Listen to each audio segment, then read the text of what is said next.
Hay algunas preguntas que son importantes a la luz de los acontecimientos que estamos actualmente experimentando y viviendo en el mundo a nivel internacional.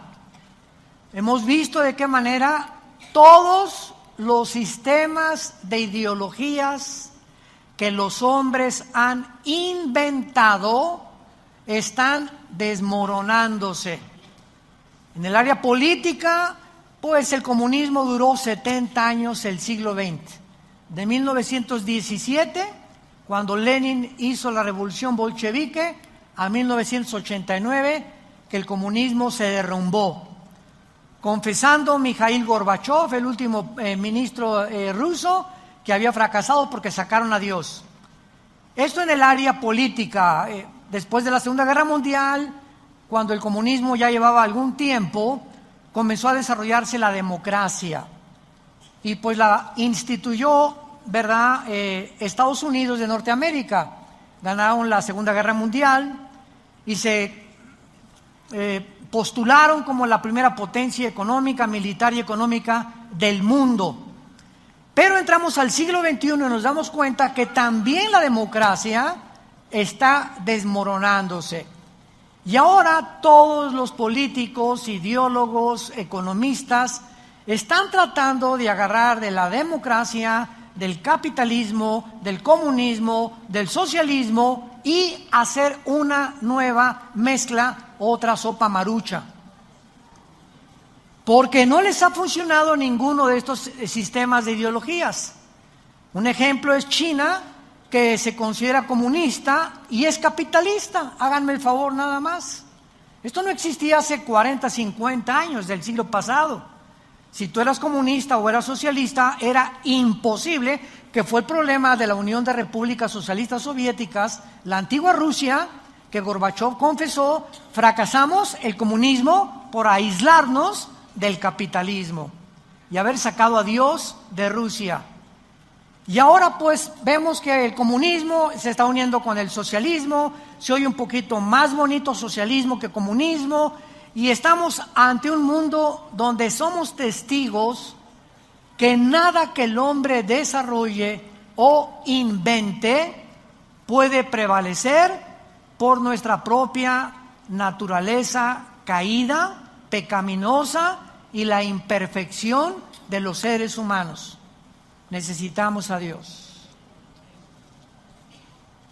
Filosóficamente, los ateos, es imposible que un ateo en un debate actual pueda una persona adjudicarse ese calificativo de soy ateo.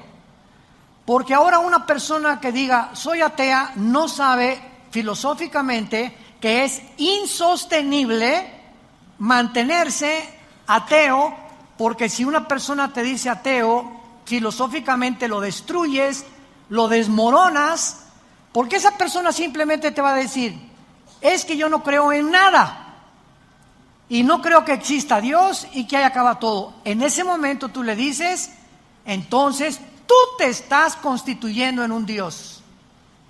Porque cuando una persona dice yo no quiero ninguna deidad, no le quiero rendir cuentas a nadie, ni mandamientos, no quiero obedecer a nadie más que a mi propia conciencia y a mi propia moral que yo me voy a inventar, en ese momento esa persona se ha endiosado. Entonces, ateo sin Dios no existe, porque no crees en nadie y crees en ti mismo, y en ese momento te constituyes en un Dios, como los césares romanos, que se erigieron dioses para que los adoraran, porque también ellos, aunque eran politeístas, creían también, ¿verdad?, que ellos también eran dioses. Bueno, en fin, políticamente, religiosamente, filosóficamente, hemos llegado a un mundo caótico, a un mundo donde prevalece la angustia, la desesperación en las gentes. Vemos las caras en los centros comerciales, donde viajes tú, la gente, por arriba y por dentro están llorando, vacíos, desesperados, sin esperanza, sin paz, inciertos, con estrés, tomando pastillas tranquilizantes, Secuanil, Valium, Prozac, etcétera, etcétera, por la causa e incertidumbre que reina en el mundo. Nosotros, la iglesia, la familia de Dios, hemos llegado a esta época y tenemos que saber que hay un Dios que nos dice: no temas,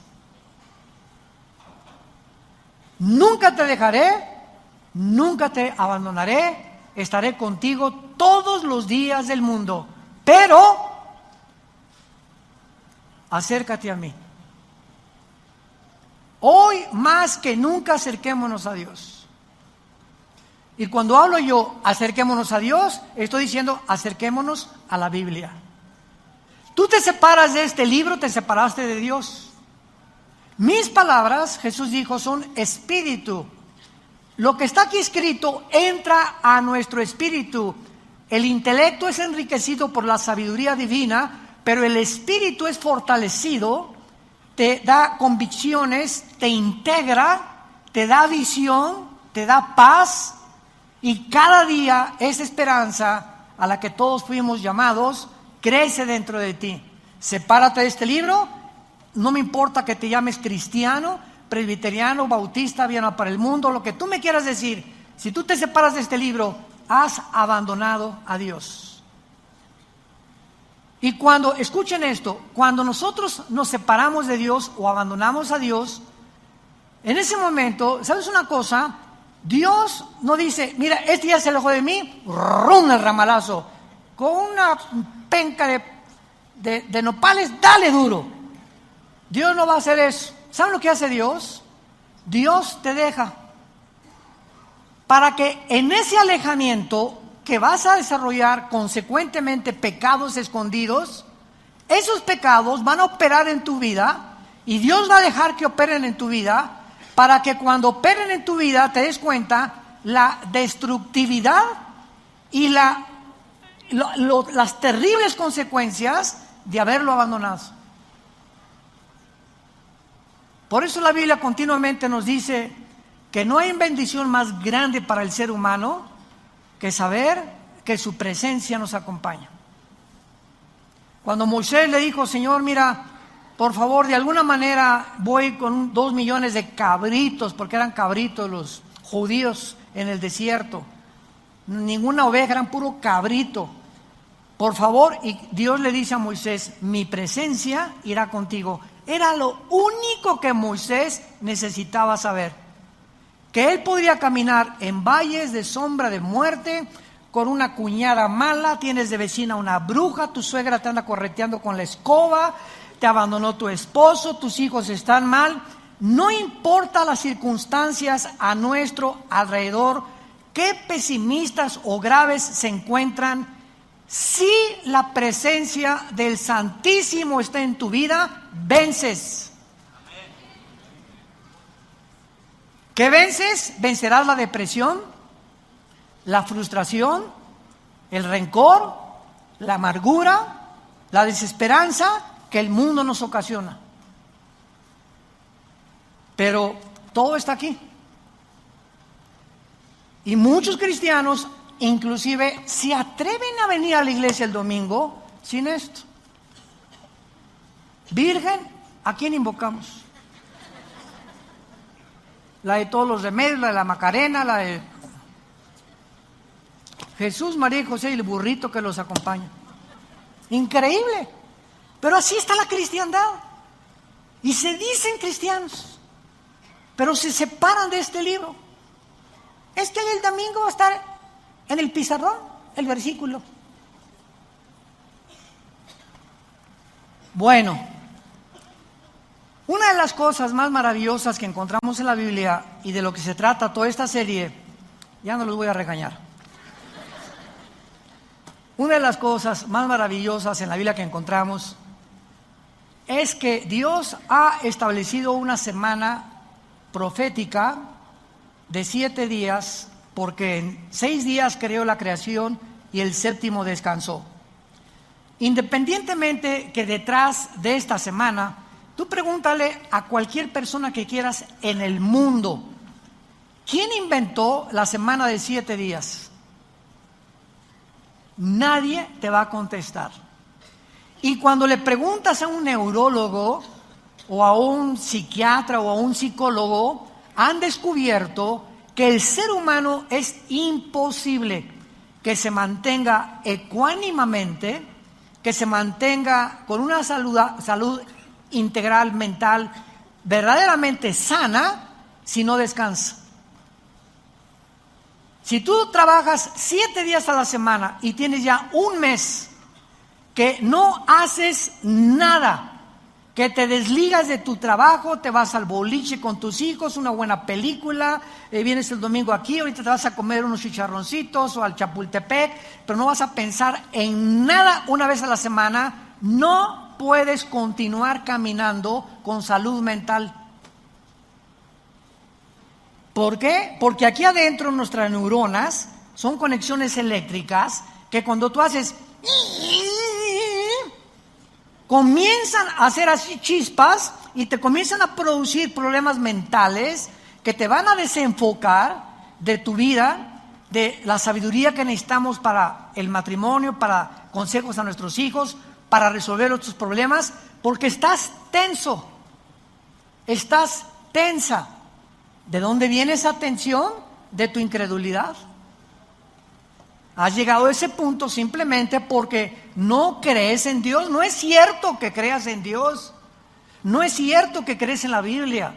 No es cierto que estás memorizando la Biblia a diario. No es cierto que todos los días le echas tu ansiedad sobre Él y llegas todos los días, Padre, el oro cayó, el dólar cayó, mi hija se fue, mi esposo me abandonó, mataron a mi perro, se comió un gato a los ratones de mi casa, etcétera, etcétera. Lo que pase en tu vida, si tú tienes paz, y la presencia de Dios está contigo, porque tienes contacto con Él diario, con este libro, tú vas a vencer. Tú vas a ser y vas a formar parte de los vencedores que habla Cristo en el mensaje a las 7 iglesias en el Apocalipsis. Los que vencieren, los que vencieren, los que vencieren, los que vencieren.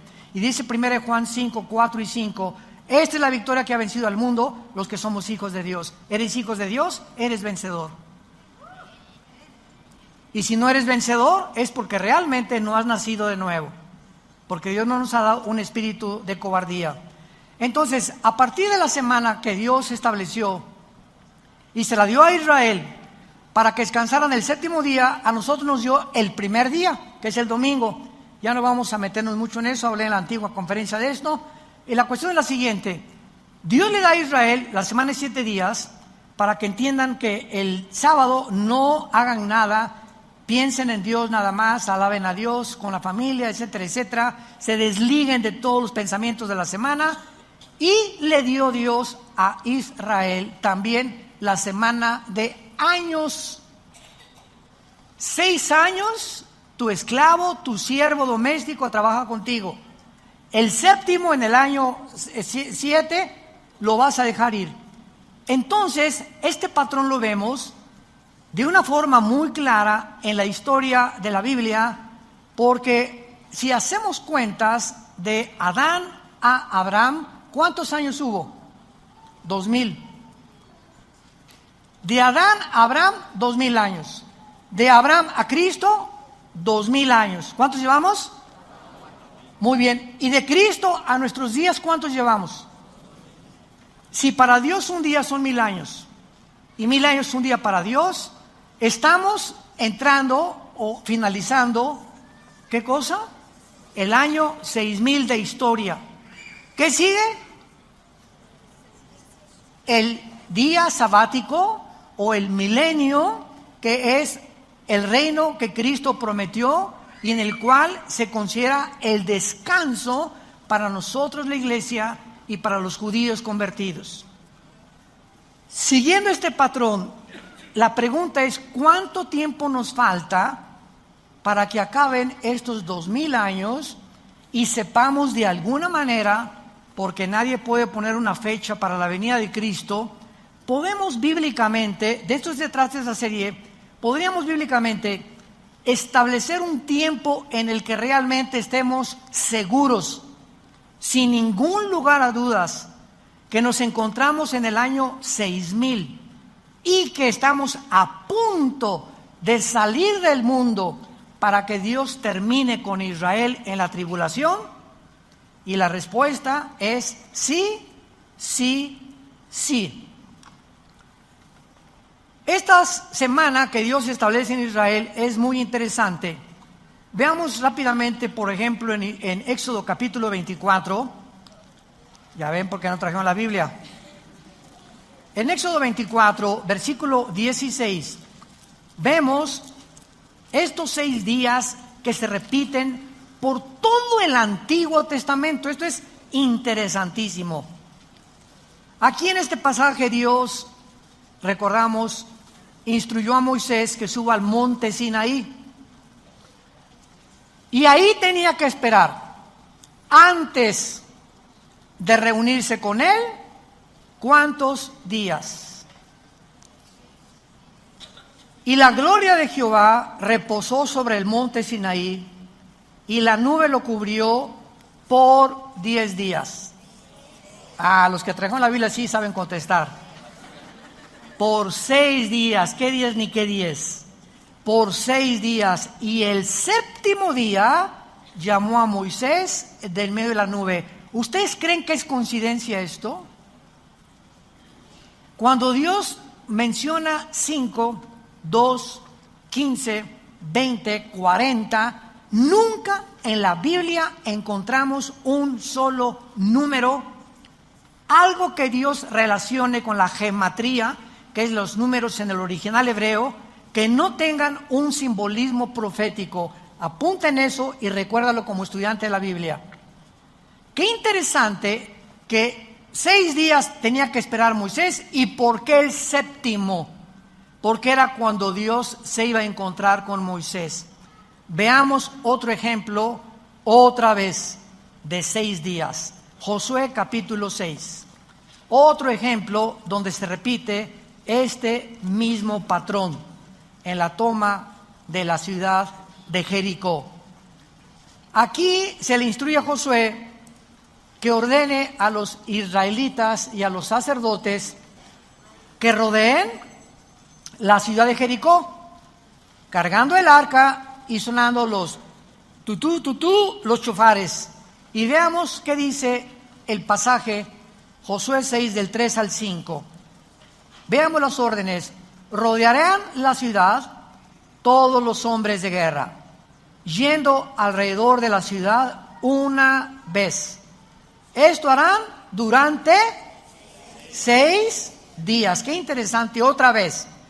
Y 7 sacerdotes llevarán 7 bocinas de cuernos de carnero delante del arca, y al séptimo día, otra vez el día del descanso para Israel, el día del reposo. Este séptimo día darán 7 vueltas a la ciudad, y los sacerdotes tocarán el shofar o las bocinas que Dios les dio para que ellos pudieran tocar. Vemos nosotros también que en el Antiguo Testamento se repite el patrón: 6 días y al séptimo te va a recibir Dios, 6 días Josué y al séptimo va a caer esto. Y esta repetición la encontramos de una forma interesante y misteriosa cuando Cristo se transfiguró con los discípulos. Vayamos ahora al Nuevo Testamento, Marcos capítulo 9, y veamos otra cosa tan interesante de por qué otra vez 6 días y en el séptimo Cristo se transfigura. Dice Marcos capítulo 9. También les dijo, de cierto, algunos de los que están aquí: no gustarán en la muerte hasta que hayan visto al reino de Dios venido con poder. 6 días después, Jesús toma a Pedro, a Jacobo y a Juan y los lleva aparte, solos, a un monte alto, y se transfigura delante de ellos. Qué interesante, otra vez, la repetición de los 6 días, y al séptimo día algo sucede en la presencia de Dios. Pregunta ahora, muy bien, ¿cuál es el simbolismo, familia de Dios, damas y caballeros que nos visitan por las redes sociales? ¿Cuál es el simbolismo de estos números? Sabemos que el número 6, si lo quieres apuntar, representa al ser humano. Porque en 6 días Dios creó a Adán y Eva. Es el número del hombre. Cuando al terminar el Apocalipsis, en el capítulo 13, se relaciona al enemigo póstumo de Dios, el anticristo, se le une a 3 números: 6, 6, 6. ¿Por qué? Muy bien.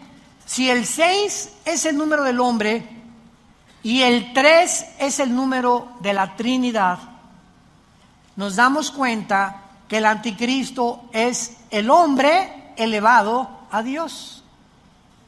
3 veces el 6 es la exaltación del anticristo queriéndose hacer Dios.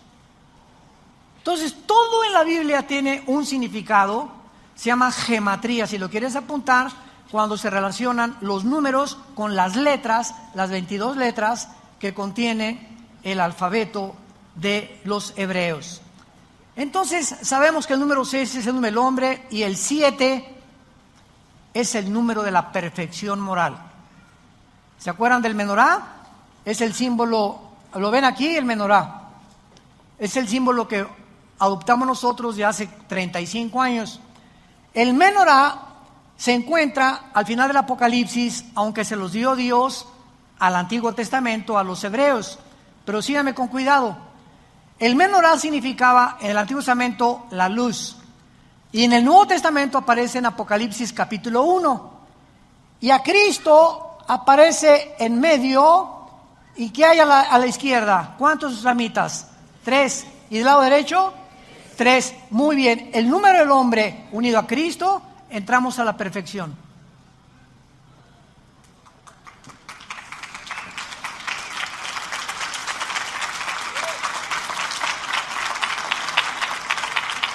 Cualquiera que me escucha, tú como ser humano, sin Jesús, eres una persona incompleta. No es hasta que Jesús entra a nuestra vida que subimos a un rango donde comenzamos, aunque no lo alcancemos en esta vida, de espiritualidad, donde la mente se nos abre y comenzamos a entrar a la dimensión espiritual mediante la Biblia y nuestra vida comienza a ser restaurada. Porque Jesús ha entrado y nos convertimos en la luz del mundo. Y tú eres la única luz en el salón de tus clases. Tú eres la única luz en tu taller de carpintería, en tu bufete de abogados, en tu consultorio médico, en tu taller de surcido, en tu escuela, donde quiera que vayamos. Estamos en un mundo en tinieblas. Ahora en Navidad te vas a juntar con personas de tu familia que no saben nada de nada más que pásame la de tequila Cuervo. Y viva Jesús y viva Zapata también.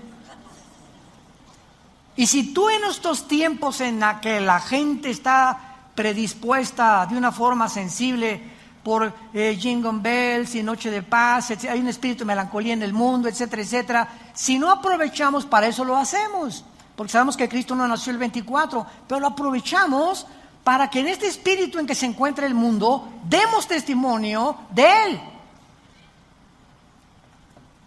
Y ahora en Navidad, ay de aquel cristiano que tenga una noche en Navidad o que la pase con sus familiares y en toda la noche y en todo el día, ni el 25 hablaste de Jesús o les dijiste, por favor, pido la palabra. No me importa lo que van a decir de mí, quiero decirles que la Biblia dice, siempre digas, la Biblia dice que un hombre murió hace 2000 años, querida familia, amigos que nos visitan. La Biblia dice que Él pagó por tus pecados, que Él murió y resucitó, fue enterrado y resucitó al 3 días. Ese hombre ha entrado a mi vida y no les puedo decir más que Él vive. Y quiero decirles a ustedes que necesitan arrepentirse de sus vidas e invitarlo a sus vidas, a su corazón. Si te hacen caso o no te hacen caso, no es tu problema. Los resultados se los dejamos a Dios. Tú cumple con el ministerio que Dios nos ha dado vayan y den estas noticias al mundo entero. Y si tú no lo haces, es porque no tienes el Espíritu Santo, porque Dios no nos ha dado espíritu de cobardía, sino de poder, amor y dominio propio. Entonces, si tú estás chico palas, y hay que van a decir de mí mis cuñaditos, y por aquí por allá, esta cobardía que te invade, te denota que no tienes el poder del Espíritu Santo, y por eso no das testimonio. Te engañas, no es cierto que eres cristiano. No es cierto que eres cristiano. No sigas engañándote más. Dios no nos ha dado espíritu de poder. Y recibirán poder, Hechos 1:8, recibirán poder cuando haya venido el Espíritu Santo y me será. ¿Lo está haciendo? La única evidencia que habla que tú eres cristiano es que hablas de Jesús. Y no te importa la reacción, ni lo que digan, ni la persecución a la que te puedes enfrentar. Porque lo único que te interesa es cumplir con la responsabilidad de ser testigo del Hijo de Dios. Ahora bien, una vez que vemos que el 6 es el número del hombre y el 7 la perfección, el resultado de todo esto, de tantos 6 y el 6 y el séptimo, es que tenemos un patrón en la Biblia, un patrón que Dios nos ha dejado para que comprendamos la forma cómo se desarrollará la historia. 6,000 años de historia, estamos a punto de entrar al 7,000, que es el milenio donde Cristo viene. Y Dios nos ha prometido esto. Así pues, hemos visto que hay un patrón en la Biblia y un plan de Dios. Y esta es la razón también, ¿verdad?, de poder comprender el gran panorama que tenemos en la Biblia de Dios para entender dónde nos encontramos ahora. Lo único que podemos decir con seguridad es que nos encontramos en el año 6,000. De eso no hay dudas. Porque de Adán a nuestros días ha habido 6,000 años de historia de acuerdo a las genealogías de la Biblia, con diferencias de años bisiestos, cuando se cambió el calendario lunar, que es de 360 días, por el calendario gregoriano, que le aumentaron 5 días, minutos, segundos. Estamos en años 365 días, los judíos son sus años de 360. Entonces ha habido bastantes cambios y decimos que estamos en 2019. Pero realmente, si estamos en 2019 y realmente estamos contando los años de 360 días de parte de Dios, nos encontramos en la orilla de la venida de Jesús por nosotros.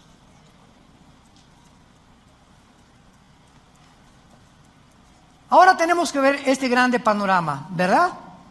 Ahora vamos a 2 de Pedro, capítulo 3, en el Nuevo Testamento, y vamos a seguir buscando estas piezas del rompecabezas, porque se nos advierte que en los últimos días, si estamos en los últimos días, vendrían muchos burladores haciendo mofa del cristianismo, de la Biblia y de los últimos tiempos, como yo he oído a líderes cristianos decir, es que el mismo ronroneo es de hace muchos años. Jesús viene, Jesús viene, Jesús viene, y hasta ahorita no ha venido. Simplemente estas personas ignoran el plan profético de Dios, es todo. Y están expresando barbaridades. Porque no entienden que si no ha venido es porque no se ha cumplido todavía los 2,000 años que tienen que cumplirse de la época de la gracia y de la iglesia, que es la que estamos viviendo tú y yo actualmente. 2 de Pedro 3, versículo 3. Sabiendo primero esto, Pedro tenía interés que lo supiéramos, que en los postreros días vendrán burladores andando según sus propias concupiscencias y diciendo, ¿dónde está la promesa de su venida o de su advenimiento? Porque desde el día en que los padres durmieron, todas las cosas permanecen así como desde el principio de la creación. Estos, dice Pedro, los que se burlan, estos ignoran voluntariamente que en el tiempo antiguo fueron deshechos por la palabra de Dios los cielos y también la tierra, que proviene del agua y por el agua subsiste, por lo cual el mundo de entonces pereció anegado de agua. Pero los cielos y la tierra que existen ahora están reservados por la misma palabra, guardados por el fuego en el día del juicio de la perdición de los hombres antiguos. Mas, oh amados, versículo 8. Atención, mas por favor pongan atención, no ignoren esto, que para con el Señor un día es como 1000 años y 1000 años como un día. En otras palabras, deja de hablar tonterías, dejen de hablar barbaridades. Es que si no te ha amanecido es porque a la ley y al testimonio no has recurrido. Piensas que el Señor no ha venido y se ha tardado porque no has hecho un cálculo de entender que no puede venir hasta que no termine la época de la iglesia, que son 2000 años. Y esta verdad se repite en el Salmo 94, que para Dios un día son como 1000 años y 1000 años son para Dios como un día. Muy bien. Ahora vamos a echarnos un clavado más profundo todavía. Vamos al libro de Oseas, en el Antiguo Testamento, Oseas, capítulo 5, y vamos a encontrar y descifrar otro misterio escondido, maravilloso, que tal vez muchos lo habíamos leído, y yo hasta hace algunos meses también pude, ya realmente me resaltó así, como decían los griegos, eureka. Cuando los griegos descubrían algo decían eureka, o sea, se hizo la luz, o recorcholis, zambomba, lo he encontrado, lo he descubierto, de repente, ya lo entendí. En Oseas capítulo 5, hasta ahorita hemos podido identificar el patrón de los 6000 años de historia humana, compuesto por las semanas de días que Dios le dio a Israel. Pero ¿cómo sabemos, qué es lo que vamos a continuación a tratar de responder, cómo sabemos que en este plan profético de Dios va a continuar como es esperado? O sea, ¿cómo tenemos la seguridad? Viene la pregunta lógica, válida, que son 6000 años. ¿Por qué no 1500 años? ¿Por qué Hermano, ¿no estará usted equivocado y serán 2100 años? Cuando entremos y abordemos ahorita esta profecía comparada con otras, vamos a ver con qué claridad el Espíritu Santo nos muestra lo que nos continuará mostrando a través de la Biblia. ¿Acaso, otra pregunta, la iglesia se tiene que conformar con el plan profético de Dios? ¿Cómo sabemos que el tiempo de la iglesia son de 2000 años exactamente? Muy buenas preguntas. Para responder es interesante estas preguntas, vamos a examinar algunos pasajes de la Biblia. Oseas 5, del 15 al capítulo 6, versículo 2. Oseas 5, comenzamos en el versículo 15. Por favor, saca tu microscopio y tu lupa. Dice así: andaré y volveré a mi lugar. Andaré y volveré a mi lugar hasta que reconozcan su pecado y busquen mi rostro. ¿Se acuerdan?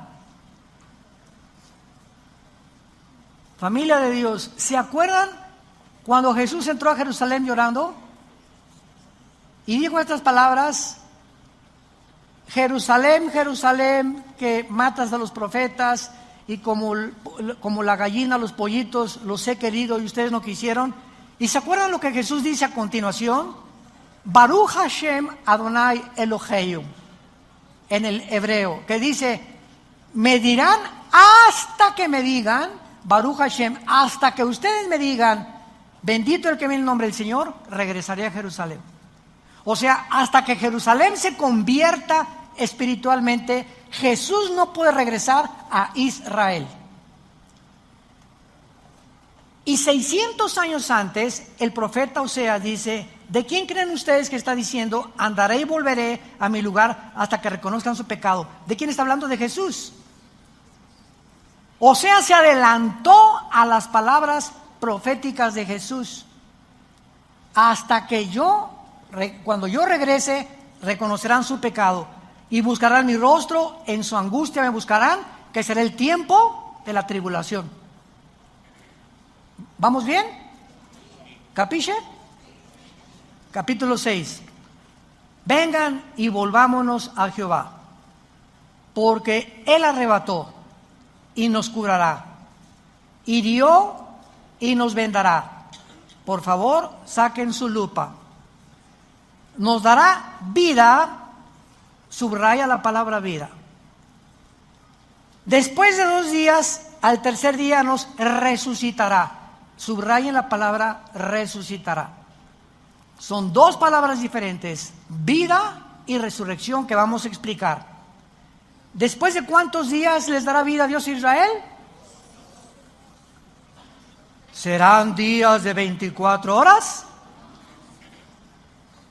Días de años, 2000 años. Ya me voy.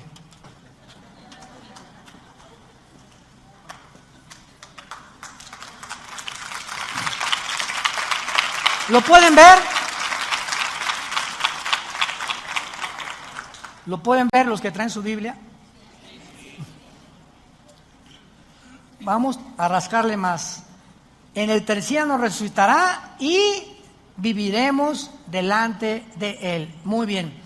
Vemos nosotros la frase hasta que digan, que estaba profetizado en espera de que regresara el Mesías a Israel, y hasta entonces Israel podría tener vida.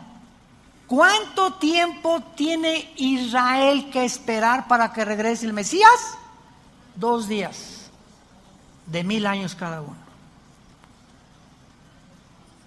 Entonces, aquí completamente, sin ningún lugar a dudas, se nos muestra que tienen que cumplirse los 2 días proféticos de 1000 años cada uno para que Jesús regrese.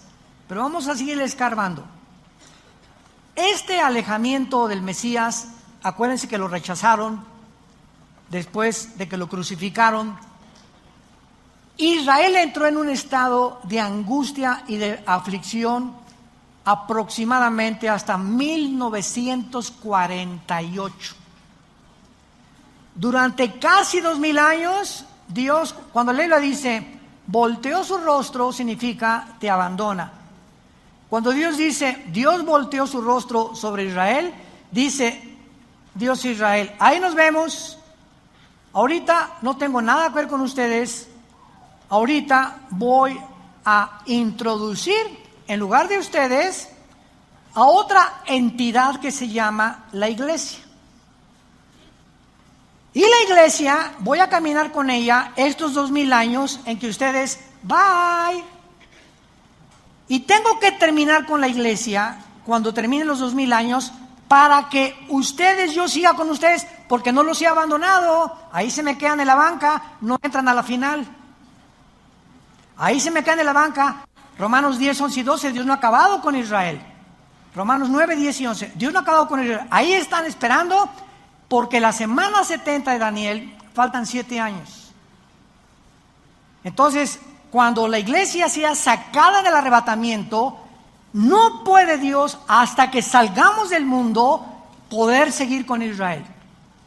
Y eso es donde Él va a sellar a 144,000 judíos, ya no nosotros los gentiles, va Dios a regresar con Israel y en todo el Apocalipsis encontramos a los israelitas, aunque va a haber gentiles convertidos, pero no puede Dios acabar con nosotros hasta que nos saque y comenzar con Israel. Se tiene que cumplir los 2000 años que dijo Oseas y que vamos a seguir viendo que los repitió Jesús. Ahora muy bien, noten ustedes la distinción entre tener vida y resucitar. Estos dos términos no significan lo mismo, porque ocurren en tiempos diferentes. Tener vida es antes de resucitar, ¿no? Tú no puedes resucitar si no tienes vida eterna. Entonces Dios nos da primero la vida eterna y se nos promete la resurrección, ¿correcto? La promesa de tener vida significa el avivamiento nacional de Israel, no su conversión. Y en 1948, que Israel regresa a su tierra, Dios le dio vida nacional. Se levantaron de entre los escombros de las naciones y la dispersión mundial y se reunieron por primera vez dentro de la época de nosotros. ¿Saben qué significa esto? Pues no que Dios, hasta que se cumplieron 2000 años, ya Israel, bye. Lo que está haciendo Dios es que cuando en el 48 David Ben Gurión, el primer ministro de Israel, el 14 de mayo a las 5 de la mañana sacaron el shofar, tu, tu, tu, tu, tu. Y el sonido que hicieron en el 48 es el sonido del shofar que en el libro de los números se hacía para llamar al pueblo. En el 48 se tocó el shofar. Los judíos no lo entienden, nosotros sí. Dios nos tocó el shofar en el 48 para decirnos: ¡ahí vengo! Reúnanse, comiencen a buscarme. Estamos hablando de hace casi 70 años, 65, 70 años.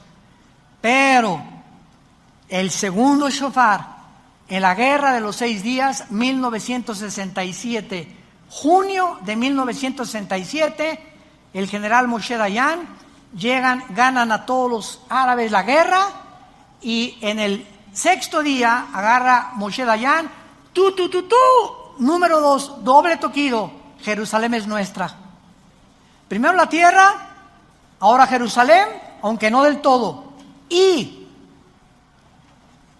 en el siglo XXI, el presidente de los Estados Unidos, Trump, llámale como le quieras llamar, no me interesa cómo le llames. El presidente de los Estados Unidos dictamina, establece que la embajada de Tel Aviv sea colocada en Jerusalén. Nunca en 2000 años había pasado esto. 3 hechos inauditos suceden simplemente para decirnos a nosotros: escuchen, si yo estoy a punto de terminar con ustedes, ya vamos a llegar al año 6000, ya les toca el shofar en 48, en el 67, y ahora quiero que sepan dónde se encuentran, prepárense para que sean dignos de no pasar la tribulación. Dios nos está hablando. Dios no quiere que mañana amanezcas en el infierno. Dios no quiere que te sigas llamando cristiano y te sigas engañando simplemente porque vienes a un lugar a reunirte. Dios quiere sacudirte las fibras íntimas de tu alma para que despiertes a la realidad si eres o no eres, para que te examines a ti mismo, porque el tiempo se acabó. El tiempo se acabó. Ahora muy bien, la segunda promesa, marcada por el tercer día, apunta hacia el renacimiento espiritual de Israel. Y esto sucederá cuando, Romanos 11, 25, 26, cuando Jesús venga, todo Israel será salvo. Ahorita Israel regresó a su tierra, ganaron las guerras, ya la embajada está en la ciudad de Jerusalén, pero los judíos siguen rechazando a Jesús. Los que nos acompañen el año que entra a Israel en junio, lo vamos a descubrir cuando vayamos al Muro de los Lamentos. Cuando entremos al Muro de los Lamentos, antes de entrar, hay como un puesto que nos dan kippahs así de cartón, y tú no puedes acercarte al Muro de los Lamentos sin la kippah. Nos tenemos que someter porque es la costumbre de los judíos. Creen que es es una blasfemia acercarte sin que te cubra la cabeza, cuando nosotros se nos dice en 1 Corintios 11 que para el hombre es deshonroso cubrirse la cabeza. Bueno, pero así son ellos, ¿verdad? Son los religiosos. Y cuando llegamos a algunos momentos, vas a encontrarte a judíos enfrente de los lamentos vestidos de negro, con caireles, con sombreros, casi quizás se lo ponen después, pero los religiosos ortodoxos tienen sombrero y están así. Y agarran papelitos y los escriben y los meten entre las hendiduras de las piedras del Museo de los Lamentos, para que cuando venga el Mesías, esas oraciones que introducen en las piedras se cumplan. Con la única diferencia que cuando venga el Mesías, no es el Mesías que ellos esperan, será el anticristo, que los entrampará y les hará creer que es el Mesías con los milagros que va a hacer. Y muchos escogidos cristianos también se van a ir con la finta y van a ser engañados. Entonces es una religiosidad en Israel ahorita impresionante. Y si tú en el Muro de los Lamentos, se los advertimos a todos los que nos acompañan, mencionas la palabra Yoshua, te apedrean, te adelantas al rapto. A mí me lo hicieron, no me apedrearon, me salvaron. Pero yo hace 3, 4 años, la última vez fuimos a Israel, yo no sabía. Gracias a Dios estaba conmigo un rabino argentino, judío, y comencé a testificarle a Jesús, y me rodearon como 10 rabinos, y me veían así con unos ojos horribles. Y yo estaba demostrándoles con el Salmo 22 y Isaías 53 que Jesús es el Mesías, pero estaban así tan expectantes y me decía desde atrás el misionero que teníamos: vente, te van a aventar pedradas ahorita, vente corriendo. Yo le decía que no te entiendo, ¿qué onda? Total que el rabino argentino, de alguna manera Dios le tocó el corazón, me agarró y me sacó y me llevó hasta afuera del Muro de los Lamentos, y ahí me dijo, me enteré 2 años después que ahora es pastor en Argentina. Se convirtió a Jesús. Gracias, Padre. Tu palabra no vuelve vacía. Ahora, muy bien. Y en penúltimo lugar, estos 2 días son muy interesantes porque, repito, ya Dios le dio vida nacional, va a venir la vida espiritual. Y vemos nosotros que cuando Jesús vino, continuamente estuvo diciéndoles a sus discípulos: me voy y regreso. Lo que dice Oseas: me iré y regresaré. Vamos a ver rápidamente algunos pasajes. Juan 7, Evangelio de Juan, capítulo 7, versículo 33. Esto es precioso en la Biblia. Dice Juan 7, 33, está Jesús hablando. Entonces Jesús les dijo: todavía un poco de tiempo, o sea, aquí está hablando ya semanas antes de su crucifixión. Vean cómo Cristo tenía su calendario y su agenda perfectamente trazada. Cuando llegó el día de su muerte, cenó la última cena. ¿Se acuerdan qué les dijo?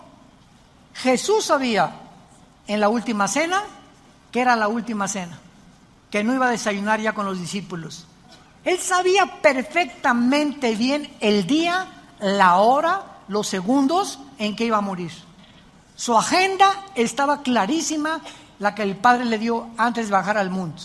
Y comienza a anunciarles: todavía un poco de tiempo estaré con ustedes e iré al que me envió. ¿De qué está hablando? De su resurrección, que no se iba a quedar en la tumba. Los discípulos no lo pudieron entender. Juan capítulo 14, un pasaje que todos se saben de memoria, ¿o no? No se turbe vuestro corazón. Si creen en Dios, Lo primero, no te intimides, no permitas lo que va a pasar en el mundo, no entres en depresión, en desesperación, en ansiedad, no pierdas mi paz, mantente tranquilo, nunca te dejaré, nunca te abandonaré, no temas a nadie. Por favor, quiero que entiendas, si tú crees en Dios, crees en mí también. Y fíjense lo que dice a continuación: en la casa de mi Padre muchas moradas hay. Si yo no fuera, no os lo hubiera dicho. Voy a prepararles lugar. ¿De qué está anunciando? De que iba a morir y que iba a irse a otro lugar, que iba a resucitar. Es de lo que está diciendo. ¿Qué leímos en Oseas? Me iré y regresaré cuando ustedes venga la angustia y la tribulación me buscarán. Lo que estaba diciendo Oseas estaba profetizando lo que Jesús iba a cumplir. Y si me fuere, versículo 3, les prepararé lugar, vendré otra vez, los tomaré a mí mismo, que es el rapto, para que donde yo estoy, ustedes también estén. Sin embargo, para terminar, aun cuando Jesús anuncia todas estas cosas al pueblo de Israel, sabemos que nadie entendió lo que estaba diciendo. Y lo mismo va a pasar con la iglesia. Miles, millones de cristianos ahorita en el mundo entero todavía no entienden qué es el cristianismo. No hablan de Jesús, no comparten el evangelio, no viven las vidas que Dios quiere que vivamos. Dicen, pero sus hechos lo niegan. Lo mismo va a repetir. Si todavía no entiende que el barco se está hundiendo ya en el mundo, que estamos en un mundo podrido, completamente putrefacto, que ya huele a basurero todo el mundo, las naciones, la política, todo está ya echándose a perder, y los cristianos siguen con sus telenovelas, pensando, ¿qué carrera voy a estudiar? Una que deje feria. Y si no transo, no avanzo. Y si esto, y es increíble que así va a sorprenderte el arrebatamiento de la iglesia. Aun cuando actualmente nos encontramos en la época de la iglesia, escuchen esto es importantísimo para terminar. La iglesia cristiana no es la fuerza que guía el plan profético de Dios, es Israel. Por eso hace 70 años, en el 48, Dios hizo, ante la expectación del mundo, una nación, la hizo renacer en un solo día, para recordarnos que el plan profético se cumple en Israel, porque es el factor crítico que Dios usa para mostrarnos en qué tiempo nos encontramos. Israel es el termómetro de Dios. Comenzó llamando a Abraham y terminará llamando a los judíos en Apocalipsis capítulo 5 en adelante. Nosotros estamos un tiempo intermedio, como una familia nueva que Dios formó, para que demos el último mensaje al mundo, a los gentiles, y entonces vendrá Jesús por nosotros, nos llevará y terminará la semana 70 con Israel. Y la pregunta es, ¿estás tú preparado para encontrarte con tu Dios? ¿Estás tú 100% seguro que si tú murieras hoy en la noche, pero sin ninguna duda, te irías con Jesús? Nadie levante la mano. Pero tienes esa seguridad absoluta. Si no la tienes, dile estas palabras a continuación en el silencio de tu corazón. Puedes inclinar tu cabeza y decirle: Señor mío y Dios mío, te pido perdón por mis pecados. Creo que en esa cruz tu Hijo abrió las manos, su cabeza fue coronada con espinas, fue enterrado y resucitado al tercer día. Este mensaje glorioso que me das esta mañana me llena de una esperanza que yo no tenía,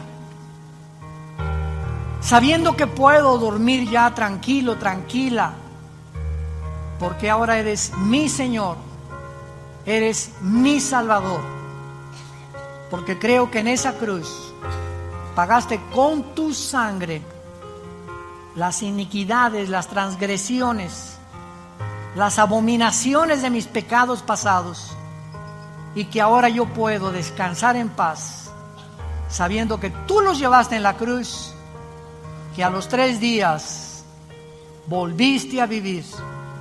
Tal como lo prometiste en el Antiguo y el Nuevo Testamento, me iré y regresaré por ustedes.